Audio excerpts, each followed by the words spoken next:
Talking about past event, membicarakan peristiwa di masa lalu.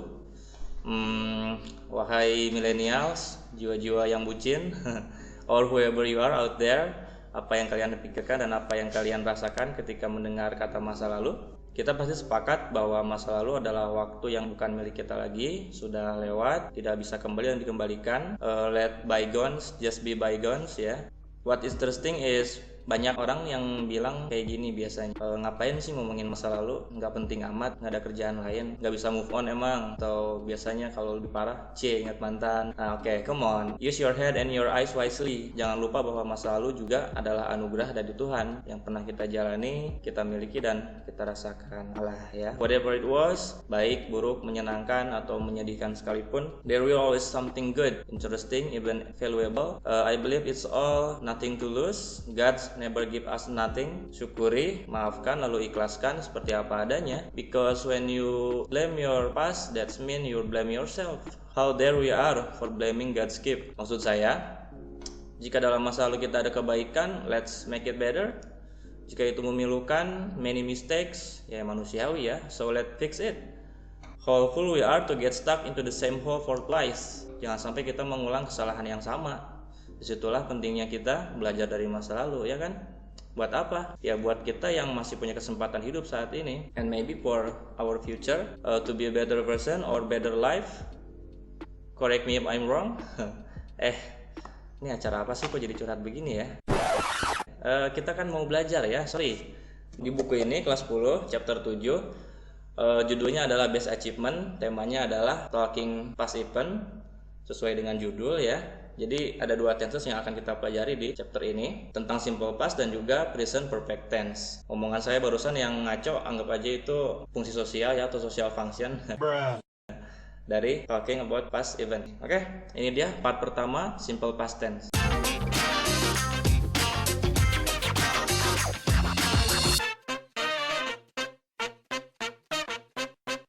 Berikut adalah materi kita hari ini. Saya akan coba review dulu 12 tenses dari total 16 tenses yang ada di dalam bahasa Inggris. Tenses-tenses ini saya coba sajikan dalam bentuk timeline seperti ini ya. Tadi saya bilang ada 16, sementara yang disajikan ada 12. Empatnya lagi kemana?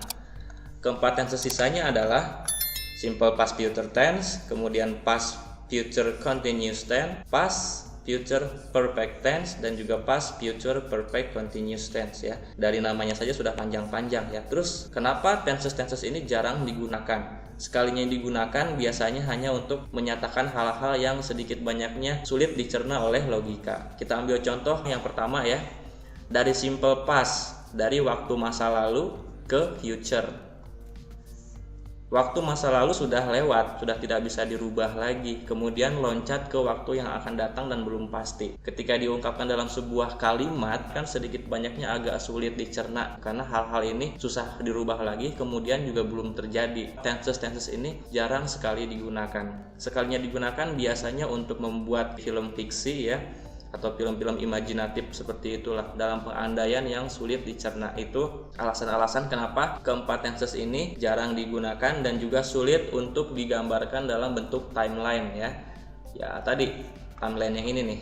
Oke ya. Kita kembali ke 12 tenses ini. Dari 12 tenses ini, dalam mitos yang berkembang katanya ya, itu pun tidak semuanya sering dipakai dalam kehidupan sehari-hari, utamanya dalam bentuk percakapan ya. Biasanya menggunakan simple past, kemudian simple present, future, kemudian past continuous ya, yang masih berlanjut dari masa lalu, kemudian hari ini yang akan datang masih berlanjut atau present continuous, present perfect baru saja selesai, dan juga menyatakan planning biasanya future continuous. Ada 7 menurut mitos yang berkembang yang paling sering digunakan dalam kehidupan sehari-hari.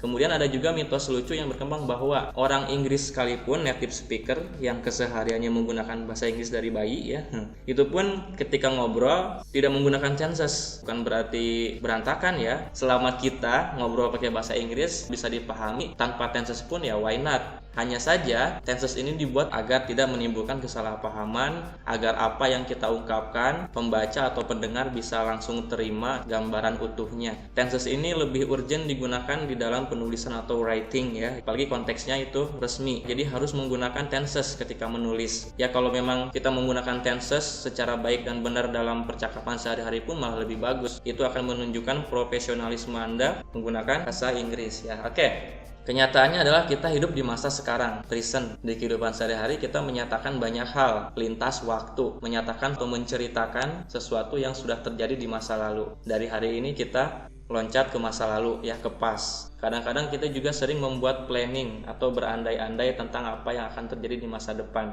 Kita ngobrol melintasi waktu ke masa yang akan datang dan belum terjadi. Ya, itu memang kenyataan sehari-hari ya. Di dalam bahasa Inggris, ketika menyatakan itu semua, biar jelas dan tidak menimbulkan kesalahpahaman, menggunakan tenses ini. Nah, ini adalah tantangan kita orang Indonesia yang bukan native speaker ketika belajar bahasa Inggris. It's okay ya, nggak usah pusing dulu. Kita sedang belajar, tidak usah takut. Selama belajar, selama kita paham apa yang kita bicarakan, it's okay, nggak apa-apa. Intinya adalah menyampaikan pesan, dan yang menerima pesan pun mengerti apa yang kita bicarakan. Oke, hari ini kita akan membahas tadi apa ya? Simple past tense ya. Waktu yang simple, yang sederhana, yang sudah terjadi. Sudah terjadi, kata kuncinya sudah, berarti sudah selesai ya di masa lalu. Kemudian simple past itu apa? Ada 3 deskripsi atau ada 3 keterangan mengenai simple past tense ya. Yang pertama adalah simple past biasanya juga disebut sebagai preterite. Biasanya digunakan untuk membicarakan tentang kejadian yang sudah selesai pada saat sebelum hari ini ya, baru selesai mungkin atau sudah selesai tadi. Kemudian simple past tense merupakan bentuk dasar dari past tense dalam English. Tadi kita lihat di timeline ada 4 tense ya yang masa lalu, dan ini adalah simple past tense ini merupakan bentuk paling sederhananya. Kemudian kejadian dapat baru saja terjadi atau kejadiannya sudah lama terjadi ya, udah lama banget. Durasinya itu tidak menjadi sebuah perhatian khusus ya. Jadi durasinya mau lama atau sebentar, yang penting sudah selesai. Dan kita biasanya lebih fokus kepada hasil ya, hasil dari kejadian tersebut. Misalkan kemarin hujan, oke, berarti sekarang basah nih ya gara-gara hujan kemarin. Nah itu kita lebih fokus atau lebih suka memperhatikan akibatnya. Itu pengertian tentang simple past. Kita lihat contoh kalimatnya ya. Di sini ada kalimat I swam a lot when I was a kid. Saya sering berenang saat saya masih kecil. Ini sebetulnya satu kalimat bisa kita bagi menjadi 2 kalimat dengan menggunakan koma. Yang pertama, saya sering berenang. Kemudian kalimat keduanya, saat saya masih kecil. Yang menjadi ciri khas dari simple past adalah kata kerjanya, swam dan juga was. Oke, swam. Swam itu bentuk verb pertamanya ya adalah dari kata swim. Sementara swam adalah verb keduanya. Jadi, ciri khas dari simple past adalah kata kerjanya menggunakan verb yang kedua ya. Kemudian was. Was ini adalah sebetulnya to be ya, dari am. Jadi kan I am ketika kita menyatakan waktu yang sekarang, saya sedang. Nah, ketika menyatakan saya pernah di masa lalu, kita menggunakan was ya, atau verb keduanya lagi. Nanti ada juga yang menggunakan were ya. Nanti kita bahas lah was sama were bedanya di mana. Ini contoh kalimat dalam bentuk past tense. Saya ulangi ya, I swam a lot when I was a kid. Menyatakan sesuatu yang sudah terjadi di masa lalu. Sampai sini paham dulu ya. Kita lanjut ke pola ya, atau misalkan bentuk umum pola yang dipakai ketika menyusun simple past tense ya. Nah, ada 3 biasa ya, bentuk positif, negatif, sama bentuk kalimat tanya. Yang pertama kita bahas yang positif dulu. Ada 2 bentuk yang untuk menyatakan simple past yang positif. Subjek, verb kedua tadi sudah kita bahas ya, atau bentuk past tense. Contoh kalimatnya adalah the teacher came. Gurunya sudah datang. Came. Came ini kalau verb pertamanya adalah come. Ya, ini verb 1. Ini menyatakan kata kerjanya adalah came. Ciri khasnya di sini. Gurunya sudah datang. Nah, kemudian bentuk yang lain, subjek, to be tadi ya, was atau were. Contoh kalimatnya, saya pernah menjadi guru tahun lalu, atau tahun lalu saya adalah seorang guru. Yang menjadi ciri khas dari kalimat kedua ini adalah kata kerja to be yang was. Ketika dalam bentuk pertama adalah tadi am. Kalau was, saya pernah. Kalau am, saya sedang. Oke, lanjut dulu. Tahun lalu saya adalah seorang guru. Terus bedanya apa untuk di kalimat positif antara 2 ini? Kalau ini menyatakan tindakan ya, dari kata kerja tindakan. Sementara yang was atau were ini menyatakan status atau menyatakan kondisi lah ya. Ingat nih, datang kata kerja, sementara pernah ya atau saya dulu adalah seorang menyatakan adalah, itu kan status bukan kata kerja ya. Beda nih. Itu untuk yang contoh positif. Sekarang kita contoh yang negatif. Negatif bukan arti jahat, bukan arti buruk ya dalam sebuah kalimat. Negatif di sini berarti adalah mengandung kata penolakan atau mengandung kata sangkal. Apa? Ya not ya. No, don't. Sebenarnya itu adalah kata-kata yang menyatakan penyangkalan di dalam sebuah kalimat. Bentuknya adalah subjeknya apa terserah, kemudian menggunakan did, not, kemudian bare infinitive. Nah, yang agak unik dan juga sedikit banyak memusingkan dalam past tense ini, ciri khasnya memang kan tadi menggunakan verb kedua. Nah, ketika masuk ke kalimat negatif dan juga interrogatif itu kembali ke bentuk awal atau bare infinitive. Berarti menggunakan verb yang pertama lagi. Menggunakan verb 2 hanya di kalimat positif. Ketika negatif menggunakan verb 1 ya. Begitupun kalimat tanya. Bentuknya tinggal ikutin saja ini. Kemudian ada kata did. Did ini dari kata apa? Dari kata do ya. Jadi verb pertama itu adalah do. Kemudian verb keduanya menjadi did. Artinya apa did ini? Melakukan ya atau tidak melakukan ketika tambahkan not. Jadi do kalau sekarang tuh melakukan artinya sekarang do. Tapi kalau menyatakan melakukannya dulu pernah menggunakan did ya. Contohnya adalah the teacher didn't come atau did not come. Ini kebalikannya dari yang ini. Tadi menyatakan gurunya datang, kalau ini disangkal gurunya nggak datang menggunakan did not. Kemudian lihat kata kerjanya pun berubah dari came ya menjadi come. Itu karena kembali ke bentuk pertama. Ini untuk menyatakan tindakan, kata kerja tindakan. Nah, kemudian yang keduanya subjek. To be-nya was atau were, kemudian ditambahin kata not yang menjadi ciri khas dari bentuk kalimat negatif. Nah, kemudian yang menarik, was dan were bedanya apa? Ini tergantung kepada subjeknya siapa. I, he, she, it. Atau misalkan dengan nama ya, kemudian nama orang Budi misalkan ya, atau hewan kucing, seekor kucing ya. Nah, ini untuk was digunakan untuk subjek yang single atau singular ya, yang sendiri, kecuali you kan sendiri juga, cuman dia digunakan untuk yang were. Ada you, we, they. Atau misalkan untuk yang were, me, and you, kan dua orang, jadi lebih dari satu ya, jadi plural, maka menggunakan me and you were. Nah, ini perbedaan menggunakan antara was dan juga were di dalam kalimat past tense ya, untuk menyatakan status atau kondisi. Contoh kalimatnya, they were not teachers last year. Mereka bukan seorang guru tahun lalu ya. Jadi menyangkal bahwa mereka itu dulu itu bukan guru. Were not ya, mereka bukan. Yang membedakan antara kalimat pertama, kedua adalah yang pertama adalah tindakan ya, sementara yang keduanya adalah status atau kondisi. Terakhir untuk bentuk kalimat tanya ya, menggunakan tanda tanya, did, subjek, balik ke verb satunya lagi ya. Did dari do tadi, subjeknya terserah nanti menyesuaikan. Contohnya, did the teacher come? Jadi nanya yang ini ya, apakah si gurunya datang? Come, ingat ya, bukan came lagi tapi untuk verb satu lagi.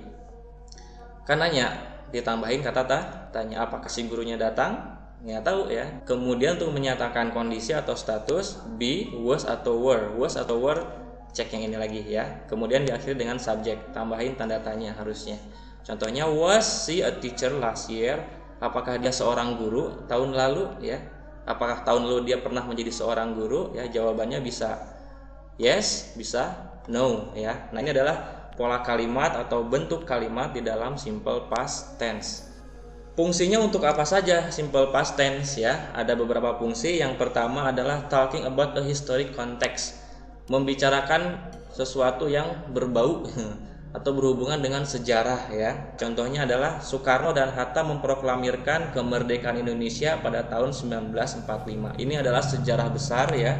Semua orang tahu dan itu faktanya ada. Jadi past tense bisa digunakan untuk menyatakan konteks sejarah. Kemudian bisa juga digunakan untuk membicarakan sebuah kejadian yang sudah terjadi ya pada waktu tertentu di masa lalu. Jadi waktunya itu spesifik ya atau jelas.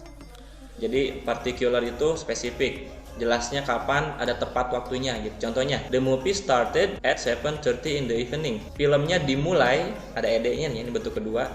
Filmnya dimulai pada jam setengah 8, ini kan tepat gitu ya. Tepat setengah 8 filmnya dimulai. Menjadi ciri khasnya adalah started ya, yang menyatakan waktu spesifiknya adalah 7.30. Yang ketiga, membicarakan sesuatu yang berlanjut untuk beberapa kali ya, atau beberapa saat. Misalkan aktivitas kerja ya, sesuai dengan contoh, setiap orang bekerja keras selama seharian penuh, atau during the day, berhari-hari ya. Jadi ini kata kuncinya kita ambil beberapa kali lah, in the past ya. Jadi yang menunjukkan ini adalah bentuk waktu masa lalu adalah kata kerjanya worked ya, verb kedua dari kata work, nggak pakai ed. Kemudian menunjukkan waktu yang berlanjut untuk beberapa kali apa, duringnya ini ya. Kemudian yang terakhir dulu deh, talking about something that happened several times, membicarakan sesuatu yang sudah pernah terjadi. Kadang-kadang ya, several times itu kita ambil kata kunci kadang-kadang, tapi di masa lalu tetap ya. Contohnya, kadang-kadang kita tinggal di rumah dan mendengarkan musik saja. Menunjukkan waktu di masa lalu adalah stayed, kata kerja stayed ya, dari kata stay. Listened dari kata listen juga. Yang menunjukkan kadang-kadangnya mana? Adalah sometimes ya, kadang-kadang. Nah, ini adalah fungsi dari simple past tense. Ada 4 ya, kita ambil kata kunci. Yang pertama berbicara tentang sejarah, kemudian waktunya spesifik di masa lalu, tetap di masa lalu. Yang ketiga, namun beberapa kali, beda dengan yang keempat, kadang-kadang. Jadi ini bisa dikatakan ada semacam schedule atau jadwal. Nah, sementara untuk yang terakhir, yang sometimes tadi, ini beberapa kali juga, cuman waktunya tidak jelas atau tidak spesifik seperti yang pertama dan kedua ya. Ini adalah fungsi-fungsi dari simple past. Berikut contoh kalimatnya. Lanjut. Nah, ini adalah hal-hal ya yang membentuk simple past dari kata kerjanya, verbs. Kata kerja ini banyak jenisnya ya. Ini bagan atau table ya. Kita langsung fokus ke yang diberi tanda merah saja, verb keduanya, karena ini adalah ciri khas dari past tense. Ada regular sama irregular verb, kata kerja beraturan dan tidak beraturan. Contoh yang beraturan seperti apa? Play, played, played, playing, yang berarti adalah bermain. Beraturannya di mana? Dari kata kerjanya. Ketika verb pertama play saja dasar ya, ini bare infinitive. Kemudian tambahin ed untuk verb kedua, ketiga juga ed juga ya. Verb ini adalah playing, hanya menggunakan. Jadi ini beraturan, hanya ditambahkan akhirannya saja. Contoh lainnya read, membaca ya, read, reading. Ini malah tidak ada perubahan di sini sama di sini. Yang tidak beraturan atau irregular seperti go, went, gone, going. Tidak beraturan karena tidak ditambahkan akhiran. Bentuknya betul-betul berubah dari go menjadi went, kembali ke gone dan juga going. Pergi atau sudah pergi, pernah pergi, gone, pergi. Ini bentuk ketiga yang untuk menyatakan passive voice. Going ya pergi juga gitu. Cuman konteks waktunya berbeda-beda. Kemudian makan tadi, eat, ate, eaten, eating. Makan, sudah makan, dimakan, memakan. Nah, beda di situ ya, ada arti berbeda. Ini gampang bedainnya nih. Ini untuk kata kerja utama atau main verb. Nah, beda dengan yang verb to be. Ini juga merupakan to be, namun digunakan sebagai kata kerja penyambung, pengganti, atau memang jika tidak ada kata kerja utamanya maka dia berubah menjadi kata kerja utama. Si to be ini. Tadi contoh ya, verb satunya adalah misalkan I am, she is, he is, we are. Berubah ketika masuk ke verb kedua menjadi was atau were. Was untuk subjeknya dan were juga subjeknya masing-masing. Be ini I am, is, are, been, being berarti adalah ada atau adalah, atau bisa juga mengatakan sedang ya, sedang melakukan. Bisa menyatakan status ya, jika memang dia adalah verb utama maka dia berarti adalah yang ini, tiga ini, sedang, adalah, atau ada. Kemudian menyatakan kepemilikan atau mempunyai ya, have. Jika verb pertama have, has, menggunakan had.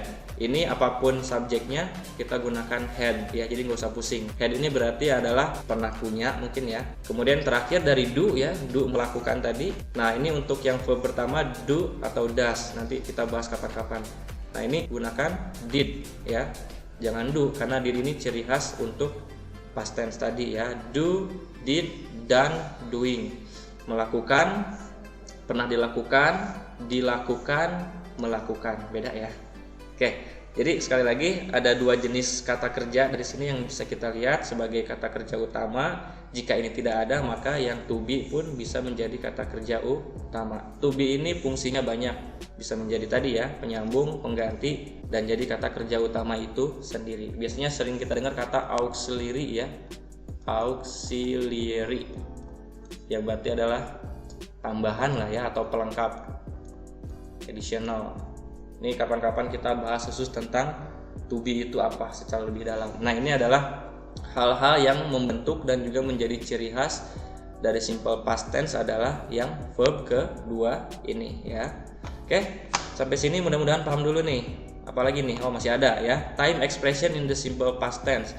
Ekspresi waktu atau ungkapan waktu yang biasanya digunakan untuk menyatakan atau menerangkan kejadian itu terjadi di waktu yang sudah selesai ya. Apa saja? Biasanya kita mendengar kata yesterday, kemarin ya, kemudian last week, minggu kemarin, tadi malam, kemarin malam, minggu kemarin, atau perayaan Natal, Lebaran tahun yang sudah selesai ya. Nah, ini adalah keterangan-keterangannya. Kemudian pagi tadi itu kan juga masa lalu juga sudah selesai, walaupun mungkin baru saja terjadi tadi pagi. 1 jam yang lalu pun sama, itu juga masa lalu ya. Pada hari Jumat yang sudah lewat atau hari-hari lainnya. Atau juga bisa menyatakan, menanyakan when, kapan. When itu berarti bisa berarti kapan ya. Ketika menyatakan masa lalu menjadi saat atau waktu. Suatu hari kan, pada suatu hari, saat itu, waktu itu kan. Di masa-masa saya masih bucin dan juga pernah alay masanya ya. Contoh ya. Oke, ini adalah time expression atau kata-kata yang biasa dipakai untuk menyatakan dan menerangkan simple past tense ya. Oke, sebagai konklusi atau rangkuman kita cepat saja ya tentang materi hari ini, bahwa kita membahas tentang simple past tense ya, yang ini. Bentuk waktu di masa lalu sudah lewat, sudah terjadi, pernah terjadi. Kata kuncinya pernah, sudah ya, telah. Kemudian apalagi simple past tense adalah sering juga disebut sebagai preterite, ini nggak usah dipikirin, jarang banget dipakai. Kemudian sesuatu yang sudah selesai, tepat atau sebelum hari ini, sebelum saat ini. Kemudian simple past tense merupakan bentuk dasar atau basic form ya dari waktu di masa lalu atau past tense. Kemudian kejadiannya itu bisa baru saja terjadi atau sudah lama terjadi. Jadi untuk durasi ini tidak penting banget ya, nggak usah dibahas. Tidak mementingkan ke durasi, lebih kepada hasil ya. Yang lebih pentingnya adalah kepada hasilnya. Efeknya seperti apa. Kemudian lagi ini contoh kalimat dan juga ini bentuk kalimat dari yang positif, negatif sama interrogatif. Yang menjadi ciri khas dari simple past adalah verb kedua dipakai ketika di kalimat positif. Masuk ke negatif dan interrogatif berubah ke bare infinitive lagi atau base form of verb. Jadi bentuk satu ya, verb pertama digunakan untuk yang negatif sama interrogatif. Verb duanya digunakan untuk yang kalimat positif. Harus berubah. Ada 2 jenis kalimat, ada yang menyatakan tindakan. Contoh yang ini, kemudian juga yang ini ya. Ada juga menyatakan status atau kondisi. Contohnya ini, kemudian ini. Penggunaan was dan were ini ya menyesuaikan dengan subjeknya. Untuk was, I, he, she, it yang bentuknya sendiri atau singular kecuali you. Kemudian were digunakan untuk subjek you, we, they. Lanjut lagi. Kemudian fungsinya simple past digunakan untuk menyatakan sejarah ya, konteks sejarah. Kemudian menyatakan waktu yang spesifik di masa lalu, menyatakan juga kegiatan yang terjadi dan berlanjut untuk beberapa kali di masa lalu juga, dan juga menyatakan kejadian pada masa lalu itu kejadiannya kadang-kadang ya, waktunya tidak spesifik, hanya terjadi beberapa kali. Ini beberapa kali tapi spesifik waktunya ya, bisa diprediksi. Untuk yang terakhir waktunya beberapa kali namun tidak spesifik. Itulah arti sesungguhnya dari kadang-kadang ya. Oke, dan lagi ini kita intinya adalah untuk past tense fokus ke bentuk yang kedua, baik untuk main verb yang ini ya, kata kerja utama atau kata kerja bantu auxiliary ya. Jika tidak ada kata kerja utama, maka kata kerja bantu menjadi kata kerja utama. Kita pakai yang was atau were untuk menyatakan to be-nya. Untuk menyatakan kepemilikan menggunakan had. Jadi nanti kemungkinan ada kalimat seperti ini. I have had money misalkan ya, yang gampang aja. Jadi saya pernah punya uang yesterday misalkan, kemarin. Jadi jangan bingung ketika ada have sama had deketan seperti ini. Jadi menyatakan saya sudah pernah punya atau pernah punya ya, pernah punya. I have had. Jadi had ini untuk semua subjek, tidak usah pusing. Yang sedikit agak hati-hati adalah penggunaan was dan were. Menyatakan melakukan ya, kita menggunakan did untuk yang simple past ini. Jangan menggunakan do atau does dan lain-lain. Hanya fokus ke did saja. Itu konklusi atau rangkuman singkat dari pembahasan materi kita hari ini tentang simple past tense. Oke, kita balik ke kamera dulu. Sekian pembahasan materi kita tentang simple past tense. Mudah-mudahan kalian paham, tapi saya yakin tidak akan langsung paham kalau hanya nonton sekali saja. Makanya diulang-ulang nontonnya ya. Terima kasih sudah menonton video ini. Mohon maaf jika ada kesalahan. Agus Gunawan pamit. Wassalamualaikum warahmatullahi wabarakatuh. Baik.